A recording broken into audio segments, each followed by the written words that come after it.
Hello. Hi, Jean. Hi, John. Miles, Simon. We've got everyone here. Welcome for joining us today for our final book club, Ask Me Anything, with the wonderful authors of Sooner, Safer, Happier. And today we are joined by special guest Jean Kim for the first half hour or so. So just to go over a few little things. If you want to ask a question, please go ahead and use the Q&A panel. Should be right down there in the bottom center of your screen if you scroll over. If you ask a question over in the panelist audience chat room, we'll probably find it as well, so no worries. As everyone is settling in and getting some questions over in the Q&A, I just wanted to start things off with a question for Jean, if you don't mind. Jean, I just wondered if you could share with us what first drew you to John, Miles, Simon, and Jolt's work and Bvssh. Like what brought us to having this book here today?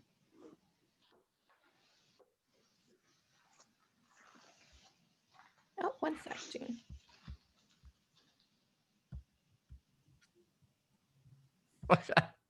There we go. That was that directed to me, Leah? That is directed to you. Sorry, yes. Oh my gosh. Well, so by the way, it's so great to be on this panel because I feel like I'm one of the longer standing members of the John Smart fan club in the US. I met him in 2016 when we did our first DevOps Enterprise Summit Conference, and I was just dazzled by the work that he did at Barclays, a bank founded in the year 1634. And as he told me, this is actually predates the invention of paper cash. And to see the courageous work that he was doing, just re-examining how work should be done, and finding an ancient, powerful order was just dazzling beyond belief. So over the years, I've really come to admire his way of thinking, his courageous ability to finesse other parts of the organization to join the rebellion. And so much of the Unicorn Project was really meant as a homage to the work that he's done. And he's part of the DevOps Enterprise Programming Committee because he's one of those phenomenal network people I know. So his enthusiasm and his expertise is contagious. And so this is meant to say, hopefully I've conveyed to everyone just the extent to which I admire his work. And I was so delighted that when he coined that phrase, better value, sooner, safer, happier, that he actually wanted to write a book. And so that led to a series of discussions. And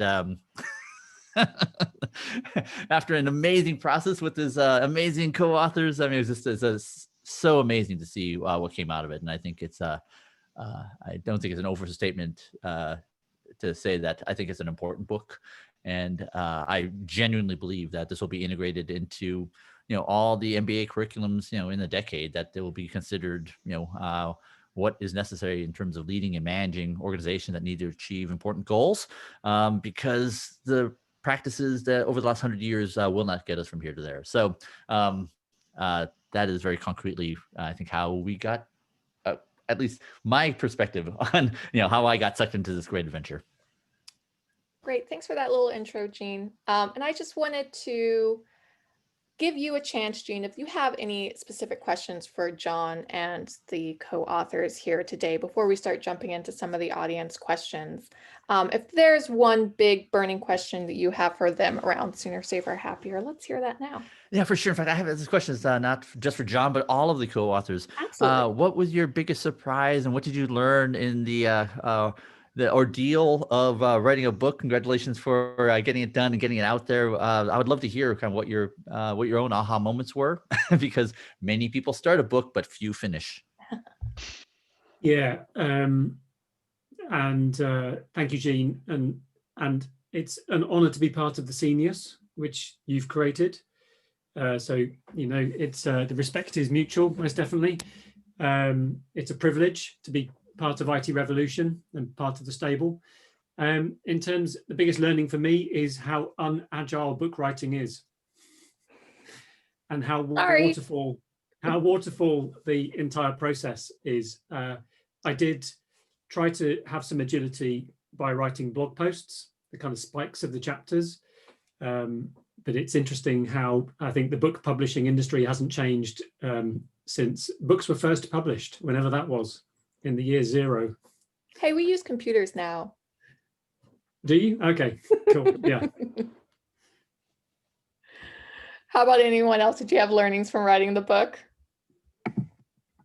I guess for me, personally, it was an amazing journey, and I was really honored when John came and asked me whether I want to contribute. It was a huge honor, and also working with Simon and Myers in a different context. So it's not about working. We worked at at that large bank together, and ways of working and all those things you read in the book.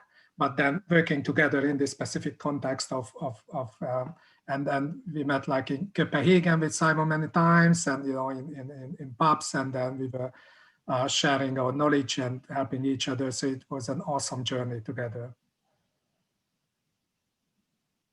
And specifically, what did you learn, or what was the biggest surprise? It was totally unknown to me. I never had anything like that. So writing like a book, it's just an amazing journey, and it's a whole learning. It's just learning something new. Awesome. So, Gene, for me, one of the things that interested me is, as with any form of teaching, the process forces you to learn a lot more. So it's a great way of learning is going to write a book, because that really forces you to research thoroughly and add to your own knowledge. So one of the exciting things around writing a book for me is that being able to do that, being forced to do that because you sign yourself up to it, but really putting yourself in a place where you're determined to learn and communicate as clearly as you possibly can a body of information. Awesome. Yeah.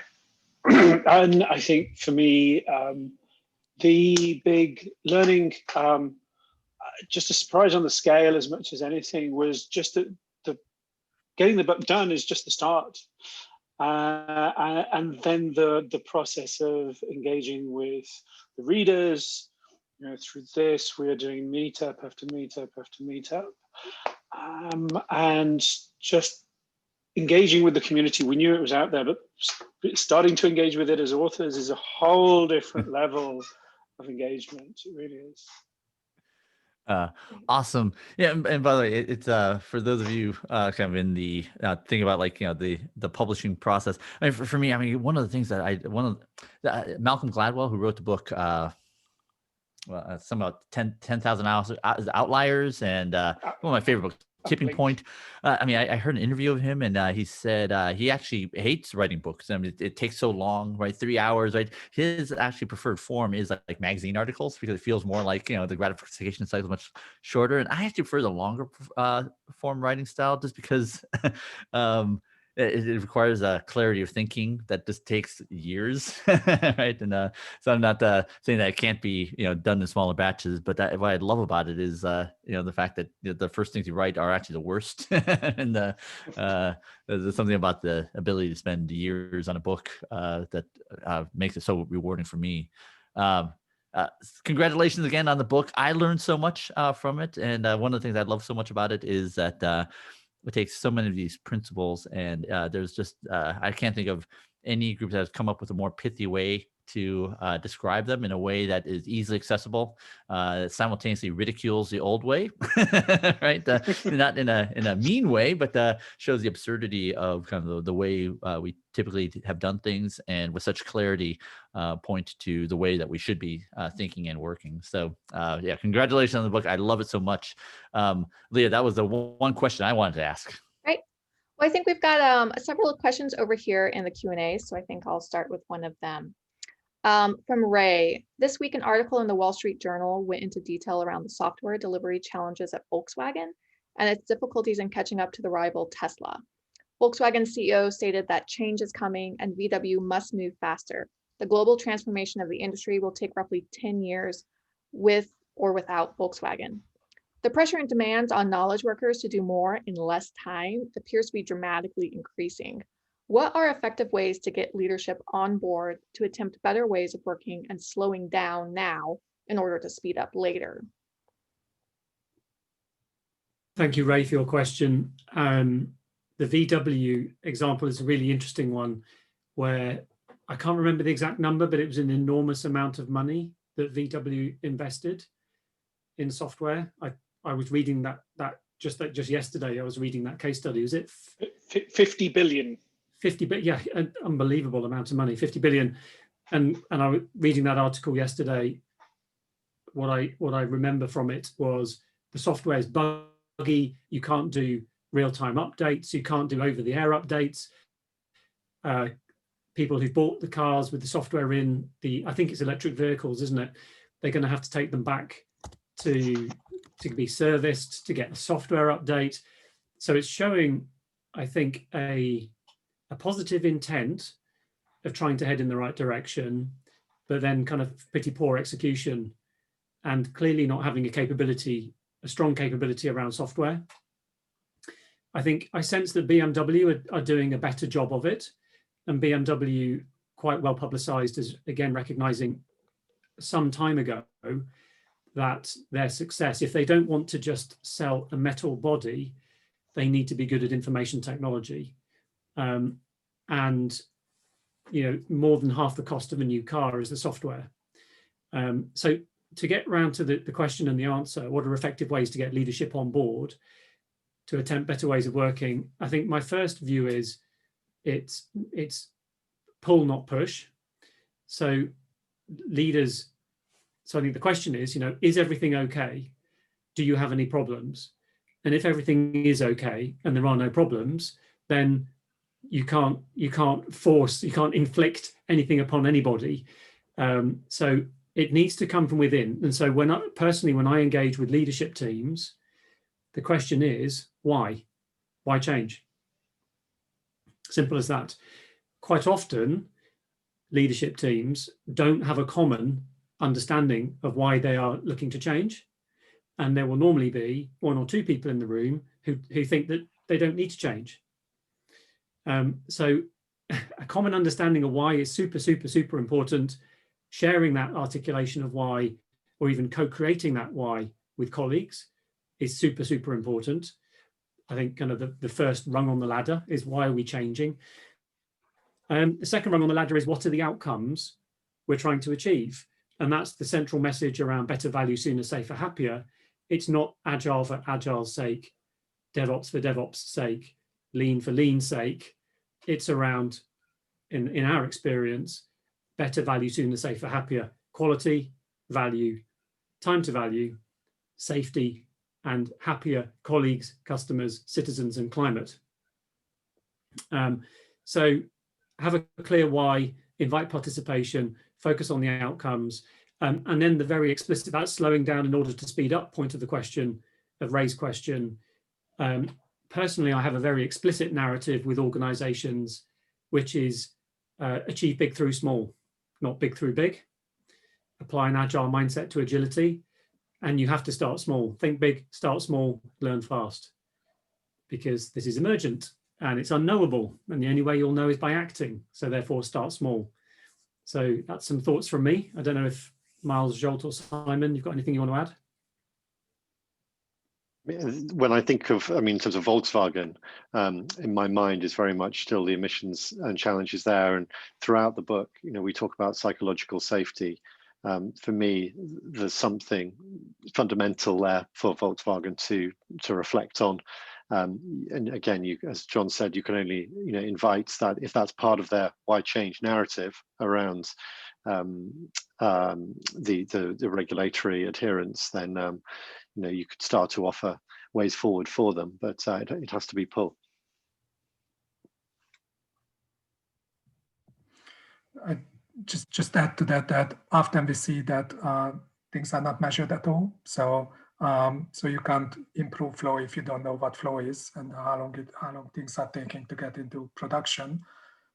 So that's another advice, to start measuring outcome measures, focusing on flow, measuring and looking for improvement based on the data.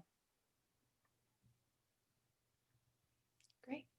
Thanks everyone on that one. Very good. Let's move on from Hayden. Something that will always happen in a transformation is resistance, whether passive or overt. How would the team recommend dealing with this issue?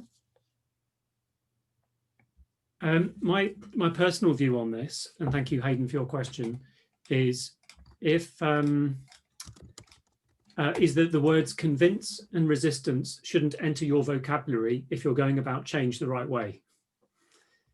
And so it's not about, so the more you push against the system, the more the system pushes back, which is from a quote from Peter Senge in The Fifth Discipline. So I've made this mistake back in 2015. We collectively made the mistake where we were pushing agile. And like I said, the harder you push against the system, the harder it pushes back. So we pivoted. That was 2015, 2016. We pivoted. We focused on outcomes instead of on agile for agile's sake. And the narrative was, hi, we're here to help you deliver better, value, sooner, safer, happier, if you would like our help. So added optionality on the end. The level of buy-in doubled overnight, and studies have shown for any human behavior, if you add optionality on the end, the level of buy-in typically is double than a mandate. So it's also then a case of focusing on the natural champions and the people. So you invite participation. Everett Rogers' 1962 diffusion of innovation curve, you have 3 standard deviations of a normal distribution are your innovators, and then your early majority, and then your early adopters, your early majority, your late majority, and your laggards. So the goal here is to get behind your innovators and your early adopters, give them all the help they need, because they're the ones with a risk appetite, willing to take, within guardrails, willing to take some safe risk. You get behind them, you prove it, you generate social proof, you repeat. So it shouldn't be about convincing or resistance at all. It should be demonstrating through proof. I'd add that part of that proof can be surfaced through the data. So one of the things that can be a useful enabler in your organization is starting to surface the data, and that generates the questions, that feeds the conversation. So be that data around flow, or maybe to start with, all you have is some sort of release frequency or incident count, but there's going to be variability between your areas around release and speed of delivery and incidents. Starting to surface that data and drive questions off that data. It's another way of coming at the outcomes John's talking about, but by surfacing the data, you're trying to focus the conversation in on those outcomes tangibly. Totally agree. It has to be both. It's the social proof backed up by the data. When I joined my current organization, very much I said, look, I'm here to help. Here's a bunch of techniques that you might want to adopt. I'll give you some coaching in how you might want to adopt them. Trunk-based development is one thing I did with our front-end team. And I said, guys, let's do some experiments. If this works, awesome. If it doesn't work in your situation, then cool, you've learned some stuff and we can move on. But the team took a while to convince them even of why. And they started practicing it and they started getting better at it. And you could see it both in how they appreciated it, how they told their colleagues, and genuinely in the data. They went from releasing every 2 weeks to 2 releases a week within 6 months. By the way, John, I remember in your DevOps Enterprise talk, it's funny, you had this sort of aha moment of how the S curve is just merely the integral of that adoption curve. It's funny that I had the same aha moment literally 1 week before. So this is that was great. Yeah. Keep the gradient to change low to start with. And then increase the gradient as you learn more. Great. We have a simple question from Jack, which I always love. Can you give us some examples of shifting from current ways of working to new ways, leading to BVSSH, of course? So the obvious example is the main example in the book, which is where we used to work at Barclays, where 2015 we started out doing an agile transformation, and this is why this is the title of the book. And then chapter 1. We realized we were, even though, we've been agile and lean practitioners for 20 to 30 years each, and we weren't mandating how people did what they did. We were still effectively saying, you have to do agile. We're running an agile transformation. My name is John. I'm here to make you do agile, whether you like it or not. And then that shifted to we're here, as per Brian's comment in the chat, we're here to shower you with love and support you to improve your outcomes. So that was the big example. The elevator pitch benefits that we saw, Jack. We, after 3.5 years, the time to value had reduced by 2/3. So it was 1/3 of what it used to be before, 3 times quicker learning. So that was lead time from starting a piece of work to getting it into the hands of a consumer. It was 3 times quicker. We had 20 times less failure demand on average, and we had the happiest ever colleagues from an external independent UView colleague survey, and we had higher levels of customer net promoter score type feedback as well. So we were definitely seeing after 3.5 years, after 3 years, we were seeing better value sooner, safer, happier. Important point, it did take 3 to 3.5 years to get there. It definitely, S-curve profile, this is not a big bang in 1 year. This is a multi journey, and obviously you're never done. As soon as you take your foot off the gas, then the weeds start to grow back in again and things start to slow down again.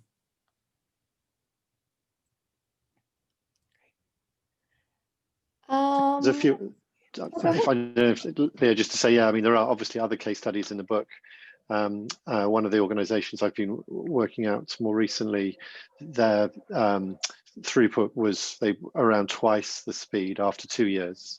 And I do, which I think the 3 times after 3 years, twice after 2 years, obviously it keeps going as you keep working at it.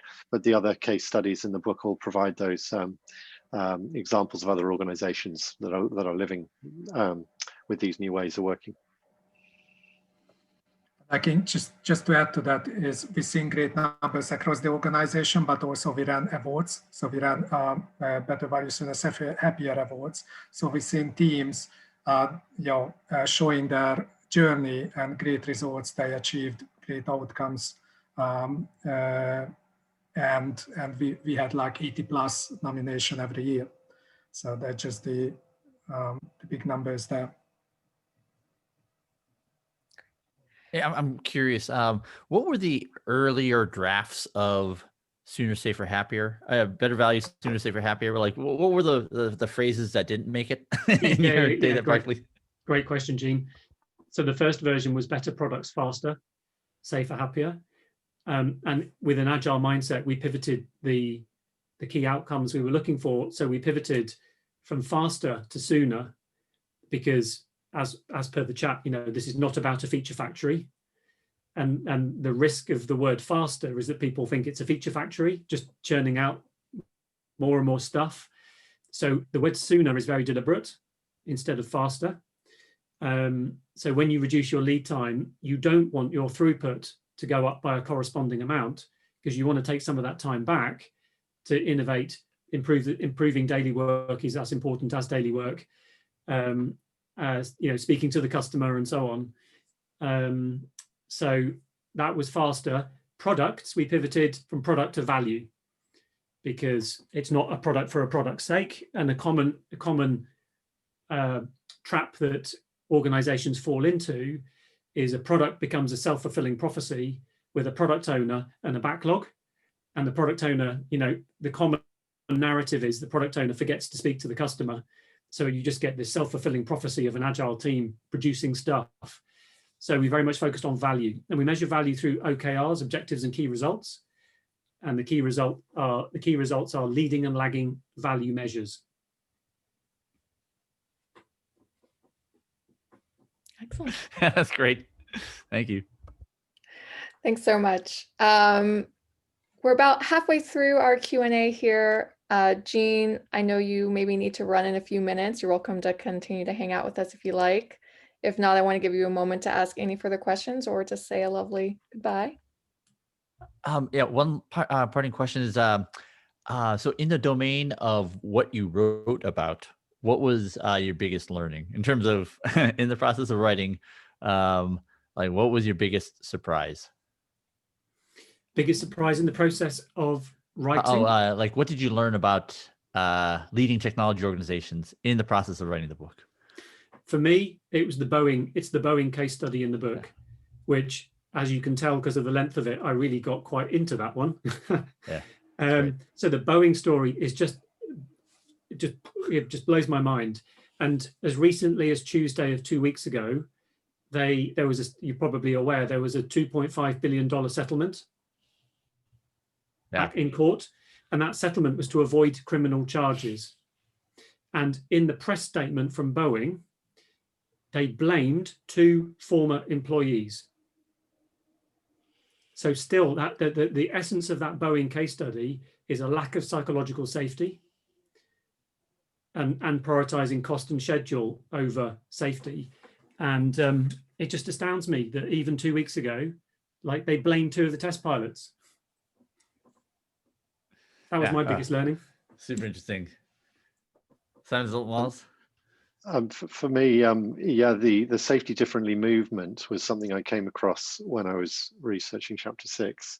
And it does also, you touch on this, but Professor Sidney Dekker, who I know has been at one of the DevOps Enterprise Summit conferences, has a lovely, tells a lovely story about how, the post-mortems, for troubleshooting what went wrong in a situation, always give up this list of issues. The root cause is human error and a lack of following the procedure. And then he talks about, okay, let's run the same process for things that went right, for the people, for the patients that survived, and it's the same things that happen. And so the difference, we say, well, hang on, in both, whether things go right or things go wrong, people are not following the process, and people are, always making human errors. But sometimes we get a good outcome, sometimes we get a bad outcome. So what's the difference? And he's going, and the difference is the ability to say no, the ability to speak up, psychological safety. That is the difference in his language, which was a bit of an aha moment. You link it to Project Aristotle from Google.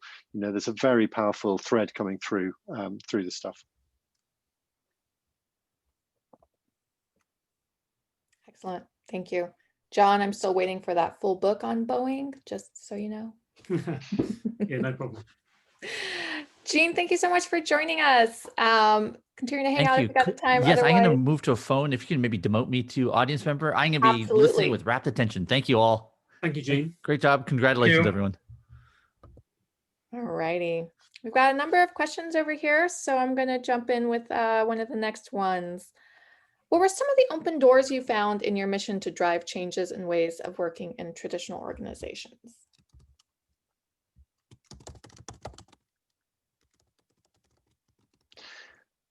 So some of the open doors, I'm going to talk a bit about one of the interesting things on governance and control side is it can seem like an immovable obstacle to some of the teams that are trying to improve. One of the CIOs I spoke to recently, he said to me, well, these agile teams are all very well, but they all slow down to the same speed as everybody else when they hit our risk control and governance gates. So, it's a real problem for many organizations. But actually, one of the open doors we found was changing the policy, the first iteration, the smallest slice of iteration on the policy that allows you to have one clause added to your risk and control policy to experiment with a alternative, better process. So there was, and no one put obstacles in our way for that. We were able to do that, able to get started, and that led on to many more iterations and much more learning in the future.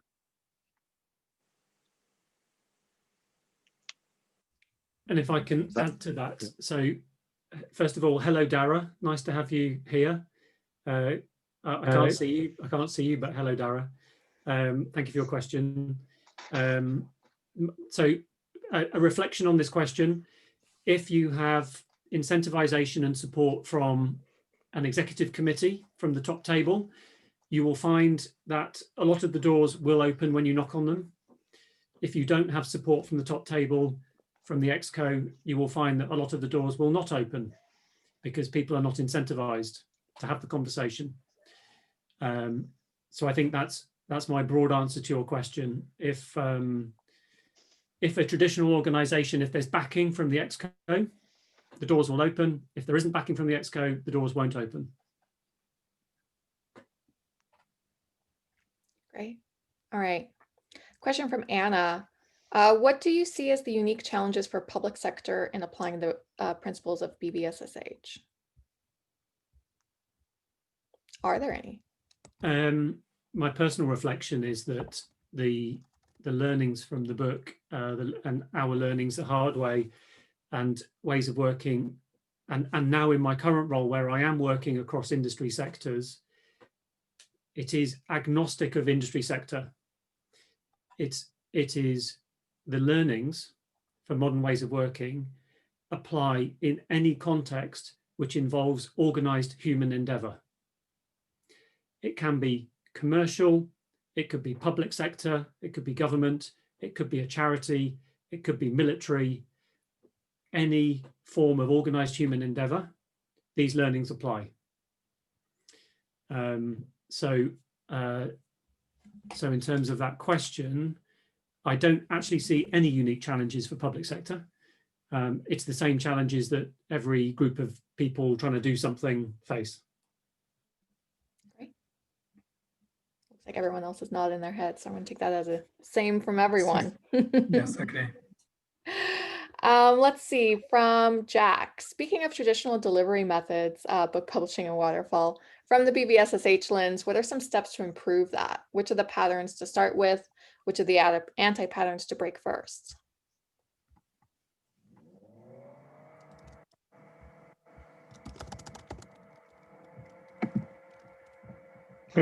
Anyone have thoughts on that? No? Oh, I think book publishing, despite having just been part of a book publishing process, I think I don't feel particularly qualified to talk about, but Waterfall in general, how do you start breaking those waterfall processes? Again, our advice is focus on outcomes. The typical way that waterfall processes work is by focusing on steps, on outputs. And once you start to focus on outcomes rather than outputs, then you start to realize that, well, it's harder to plan 18 months in advance how you are going to turn a dial on an outcome unless you have a crystal ball, and most people don't own a crystal ball. And so the focus on outcomes starts to drive you towards shorter term deliveries to try and turn these OKRs, the objectives, in particular the key results, the dials on the key results, to turn them more slowly, more incrementally. And to bring horizons forward and forward. So instead of this big long plan for 18 months, it's, well, great, how can we turn this dial in 3 months? And then think closer. How can we maybe even turn this dial in 1 month? Is that achievable? Or if we start turning it in 3 months' time, then how can we, over time, bring that time for learning and bring that time for changing outcomes even closer and closer? So for me, the lesson is go from outputs to outcomes. Great. Okay. This is from Phil. A simple question, but one that hit me hard. Is it important to get all stakeholders to agree to the assumption or theory that product work is emergent?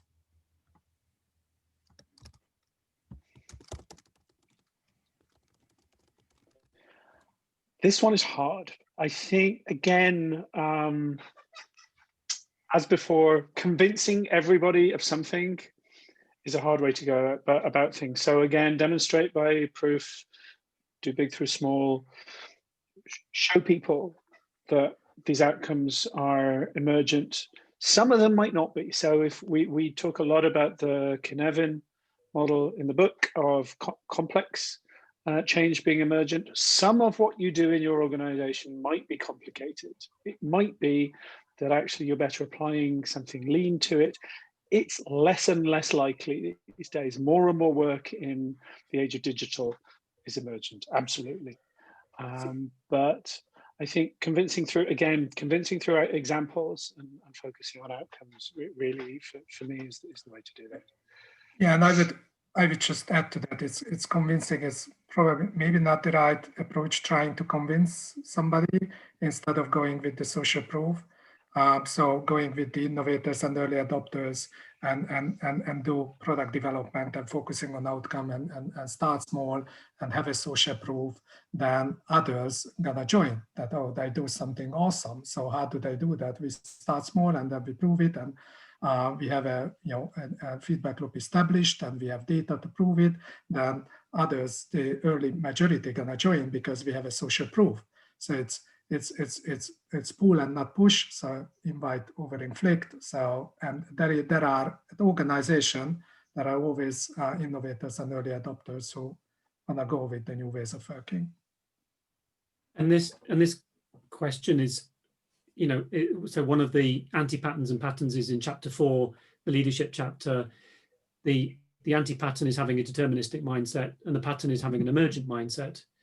So I think it is, if a stakeholder has a deterministic mindset, i.e. a view that the future is predictable for work which is genuinely unknowable and has never been done before, that very clearly is a problem.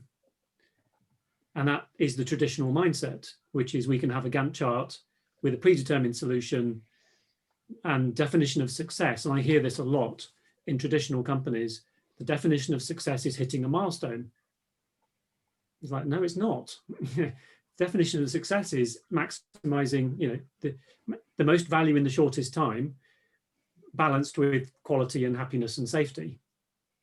So I think, so then it's how you go about that change in belief and the change in mindset. To Zsolt's point, it's not about trying to convince necessarily, but how do you help show that to somebody? And one of the things that I found to be a useful ninja move in the past is, especially early on in this journey with traditionally minded stakeholders, you nod and you smile, you say yes.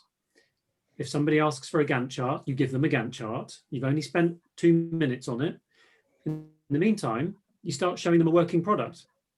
And so 2 weeks later, you go back with, look, here's the skeleton of a working product. Oh, that's nice. And then what would you like in the next 2 weeks' time? Oh, I'd really like this here, and this here. Okay, 2 weeks later, here you go.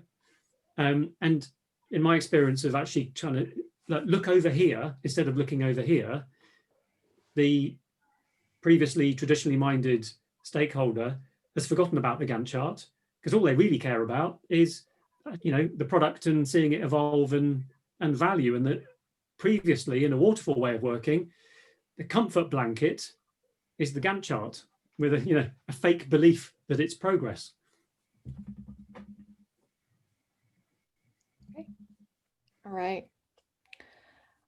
From Kathleen, what kinds of learning tools and techniques have you found most useful?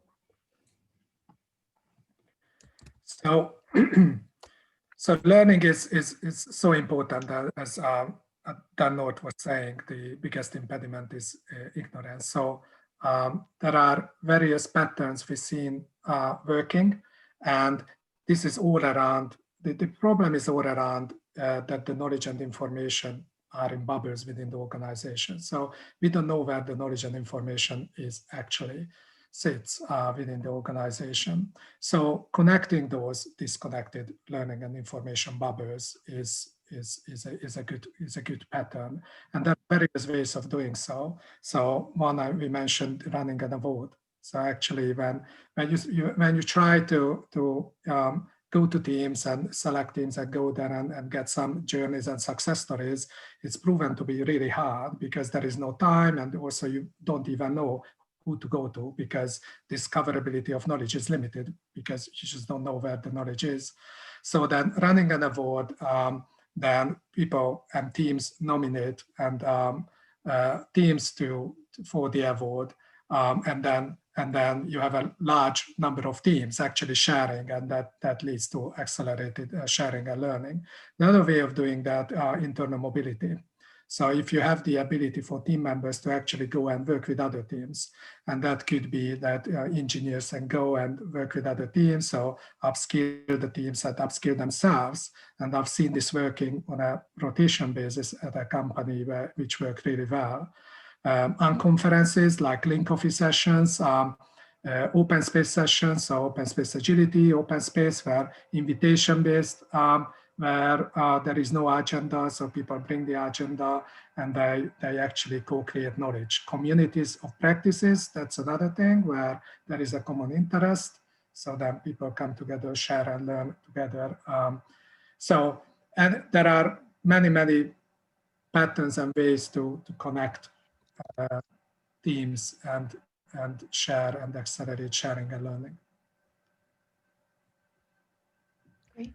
I would only add, at a even more basic level than some of the things Schultz described, which are fundamental, but even more basic level, the idea of a cross-functional team, when you start moving in that direction, you are pulling people together from different disciplines. And when you do that, you get learning. So, the organizational aspects of this are core for me as well. Potential value stream mapping. So if you go to those practices, that it's another learning exercise to learn how actually it works hand to hand, how the work goes from the very beginning until it goes into production, and that's another learning opportunity. Providing transparency as well, so the alignment from team level to strategy to team level, that provides a learning opportunity as well for teams to see how it's all aligned to the strategy. Great, thank you. All right, we've got about 15 more minutes and a number of questions over here. I just want to let everyone know, if we don't get to all the questions, we'll certainly export all of them and get them over to the authors and maybe have them answer separately on the blog, on the Slack, over on Twitter. We'll get you your answers in some way. Let's go down to, this is from Gloria. It's often hard to be champions of change, particularly if it is something that is not fully understood and evolving. Thank you for leading the way. What is a personal shift or moment of change or risk you had to take?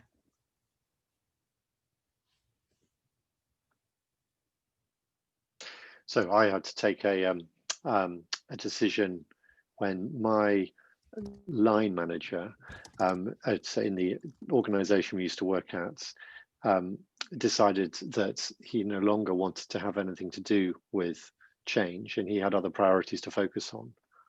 So my decision then is how to keep moving in this organization, doing what I know it needs to do when you have a conflict with your own line management, quite personally. And so as an advocate of change in the organization, if that sponsorship changes and shifts at some times, you can get put in position of conflict.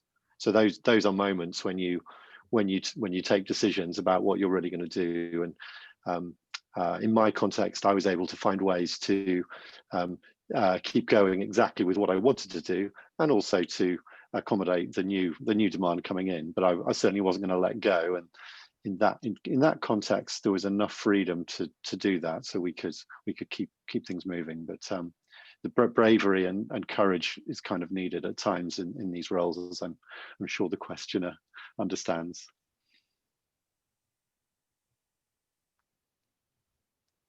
Anyone else? I guess for me, one of the big risks I took alongside Miles was taking the fairly brave step of deciding that to support modern ways of working in our previous organization, we had to rip up the entire software delivery lifecycle policy for the entire group of 30,000 employees in tech. The work took us a while, but we took on the task, and I think it was one of the biggest steps to help the organization.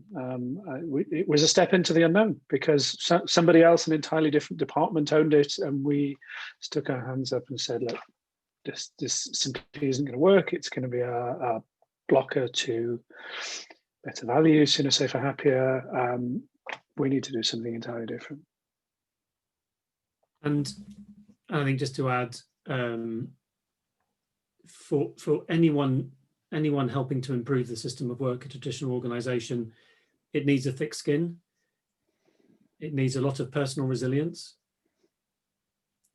especially at the beginning, because you're generally going against the current. Of course, you are. You're seeking to improve the current traditional ways of working, So it absolutely requires a lot of resilience, a lot of personal resilience, and courage to go on this type of journey. And when you're in it, and this is a common thing I hear from people, and as well as a personal reflection, when you're in it, you feel like you're making no progress. It feels like it's just because effectively you're an impediment buster all day, every day. Your job is to alleviate impediments. You're constantly in the challenges, and it feels like you're getting nowhere. But then twice a year, when you talk at the DevOps Enterprise Summit, or you put a presentation together, then you stop and you realize, oh, actually, you know what? We have made some progress, but it doesn't feel like it at the time. So it does require a thick skin, I think. All right, thank you for that one. I have one question that I want to ask before we run out of time, and then I'm going to get to another one of the audience's questions. But I want to know from you guys what you think is going to come next in the next 5 years, 10 years, in terms of ways of working. Where are we going?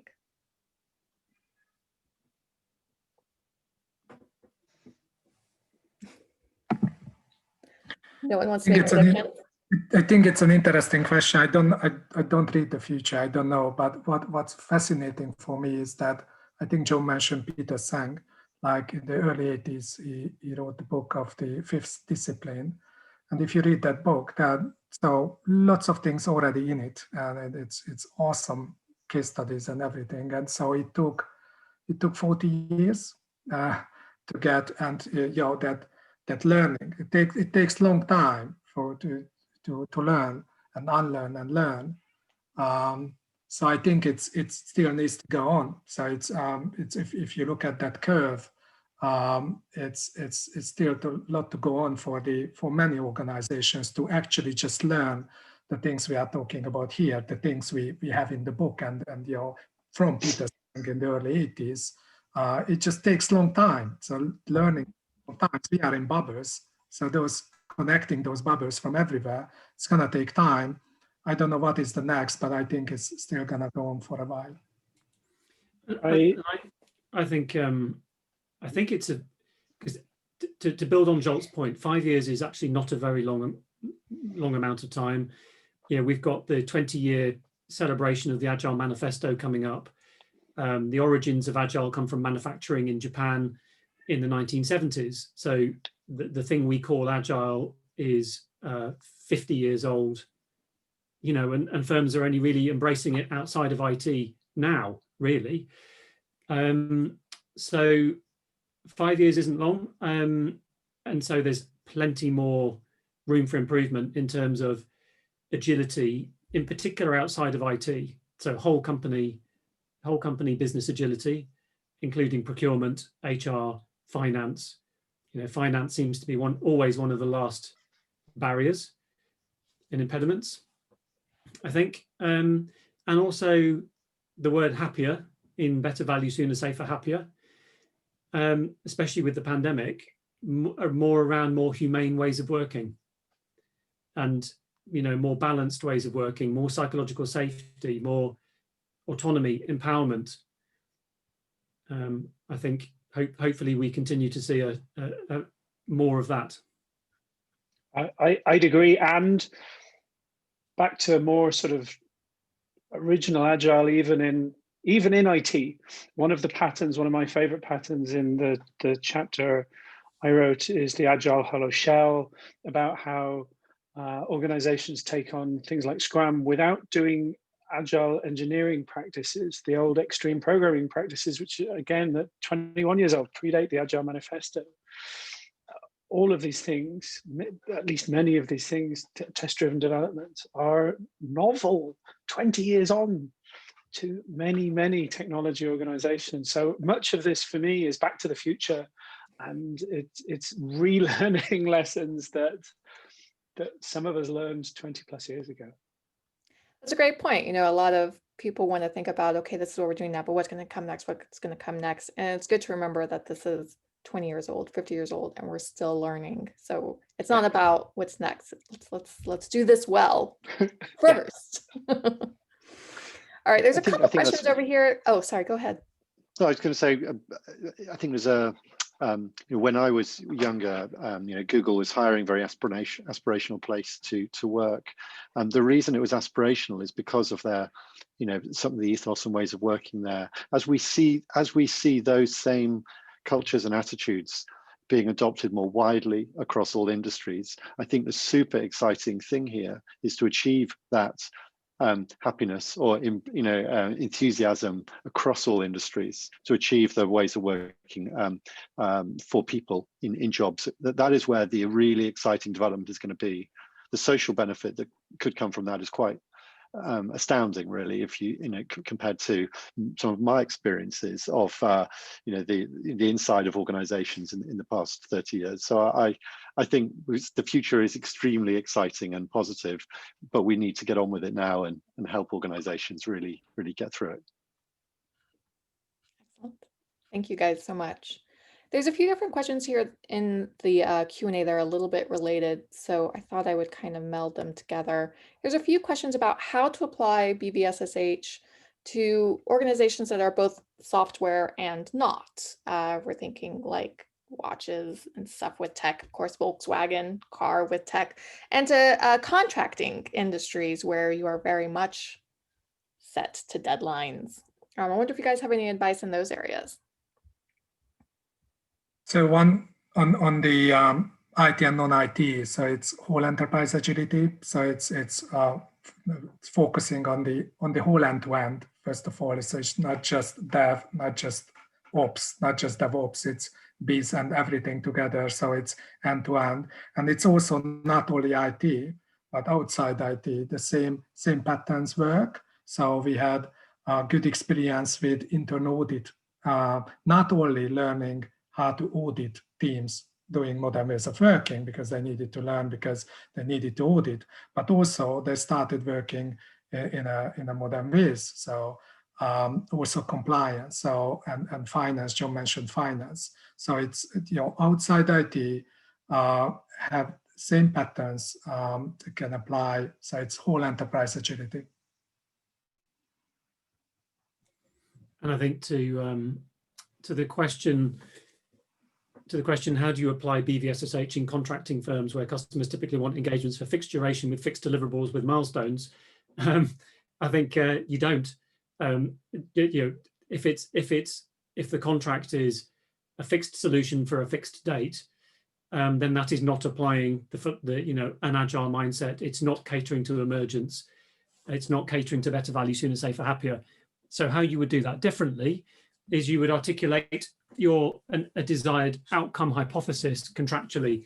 And so where I've seen this work well is a rolling 3-month contract based on quarterly OKRs and with regular delivery of value, and that inspect and adapt feedback loop around this was the hypothesis, these are the leading and lagging value indicators, this is the value that we've actually seen. Based on that, do we carry on running this contract for another 3 months? Do we pivot? Do we expand it? Do we grow it? Do we shrink it? And so that's where I've seen agile contracting work effectively, and that was that is in the context of product development. So it needs to shift to have the mindset of focusing on emergence, focus on the outcome hypothesis, and a focus on value. I would also clearly be looking at quality, time to value, safety, and happiness as well.